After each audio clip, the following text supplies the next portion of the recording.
learn mathematics? Essentially for three reasons: calculation, application, and last, and unfortunately least in terms of the time we give it, inspiration. Mathematics is the science of patterns, and we study it to learn how to think logically, critically, and creatively. But too much of the mathematics that we learn in school is not effectively motivated. And when our students ask, why are we learning this? And they often hear that they'll need it in an upcoming math class or on a future test. But wouldn't it be great if every once in a while we did mathematics simply because it was fun or beautiful or because it excited the mind? Now, I know many people have not had the opportunity to see how this can happen, so let me give you a quick example with my favorite collection of numbers, the Fibonacci numbers. Yeah, I already have Fibonacci fans here. That's great. Now, these numbers can be appreciated in many different ways. From the standpoint of calculation, they're as easy to understand as 1 plus 1, which is 2. Then 1 plus 2 is 3, 2 plus 3 is 5, 3 plus 5 is 8, and so on.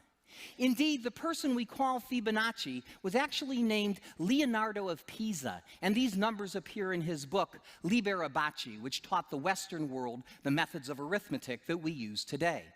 In terms of applications, Fibonacci numbers appear in nature surprisingly often. The number of petals on a flower is typically a Fibonacci number, or the number of spirals on a sunflower or a pineapple tends to be a Fibonacci number as well.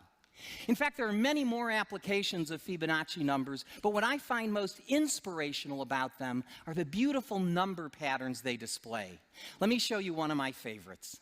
Suppose you like to square numbers, and frankly, who doesn't?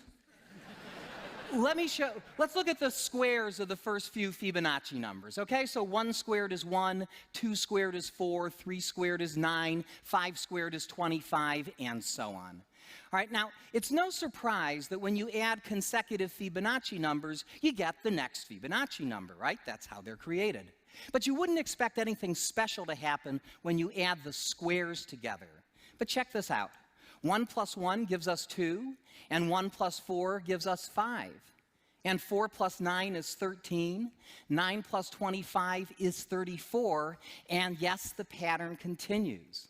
In fact, here's another one. Suppose you wanted to look at adding up the squares of the first few Fibonacci numbers. Let's see what we get there. So 1 plus 1 plus 4 is 6.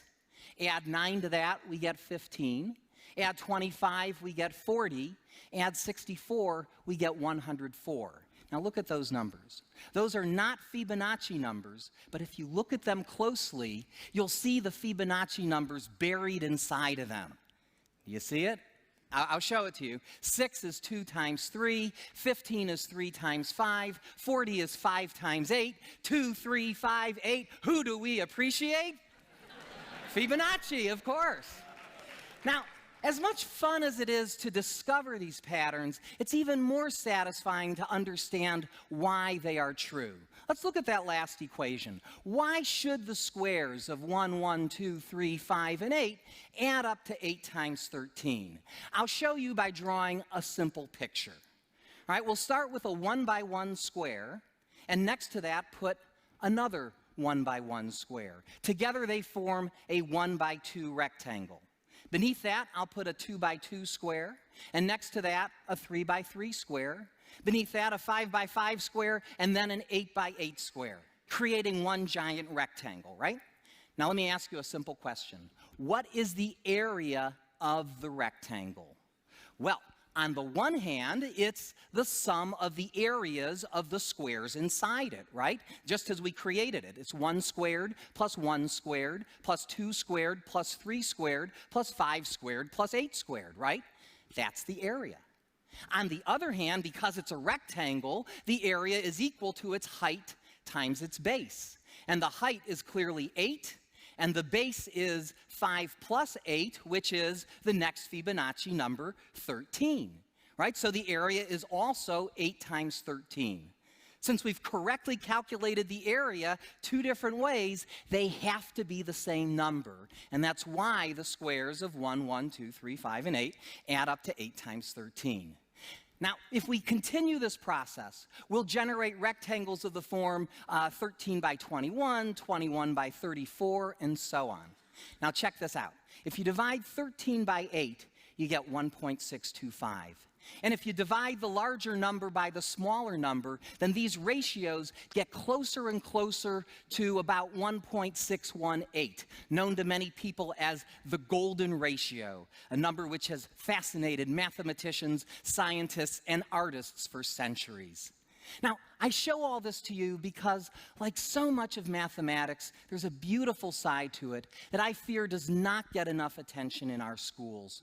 We spend lots of time learning about calculation, but let's not forget about application, including perhaps the most important application of all, learning how to think.